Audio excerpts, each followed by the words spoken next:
Nous en avons profité, nous aussi, Sénégal, par ma voix, sous l'égide du Premier ministre et du Président de la République, de poser la candidature du Sénégal pour l'organisation de la COP 22 en novembre-décembre 2016. Mais pour revenir à l'essentiel, c'est que le PRCM devrait nous permettre de pouvoir protéger nos côtes, de pouvoir enrichir nos côtes, mais de faire de sorte qu'ensemble, pays de la sous-région, vous voyez que ce n'est pas simple parce que simplement chaque pays a sa manière de voir, de faire.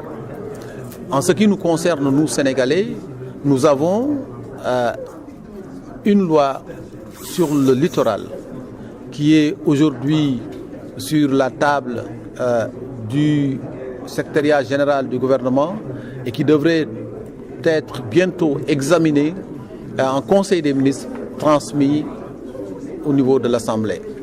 Je crois que c'est ce type de pratique que nous devons avoir en vue pour pouvoir nous mettre vraiment en exergue par rapport à ce qui se fait aujourd'hui dans le monde entier. Monsieur le ministre, pouvez-vous revenir justement sur les principales recommandations qui devaient vous être soumises cet après-midi pour signature par les experts? La recommandation, c'est surtout la recommandation 1, parce qu'il demandait à ce que l'organe soit mis en place pour évaluer, pour suivre, mais surtout pour contrôler.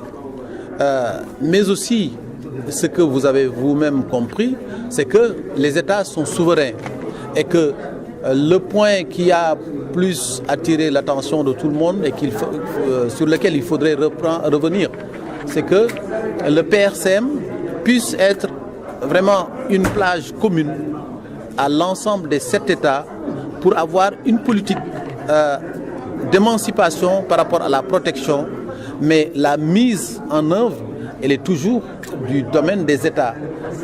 C'est vrai, quelque part, les experts en ont parlé, c'est la recherche donc des financements innovants, mais je crois que là aussi, on laissera toujours aux États de pouvoir disposer de démarches nationales qui leur permettra chacun de pouvoir aller vers les partenaires financiers, décrocher ce qu'il faut, mais qu'ensemble, par rapport à la mise en œuvre des politiques, nous puissions nous concerter pour avoir au moins une plage commune.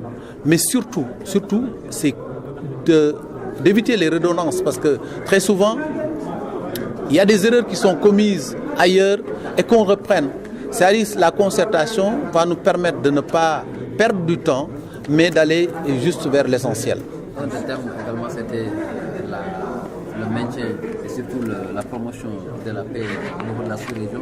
En quoi justement la concertation peut-elle être un levier pour maintenir justement cette paix au niveau sous-régional? Vous savez, aujourd'hui, les sources de conflits sont multiples dans le monde. D'ailleurs, vous faites allusion à la paix. Il y a l'Élysée qui va organiser donc quelques journées sur la paix et la sécurité en Afrique. Mais nous avons, nous Africains, la responsabilité de pouvoir nous concerter sur cela. Parce que nous tendons tous au développement économique et social. Nous voulons tous mettre nos États sur les rampes de l'émergence. Mais sans paix, sans sécurité, mais on ne peut jamais arriver à ces objectifs. Et pour l'atteinte de ces objectifs-là, il nous faut aujourd'hui des plans d'action, il nous faut aujourd'hui des stratégies. Tous ces plans d'action, ces stratégies, nous ne pouvons les construire que dans la paix, dans la sérénité. Donc c'est la raison pour laquelle chaque fois que nous nous réunissons, nous parlons de paix, nous parlons de sécurité.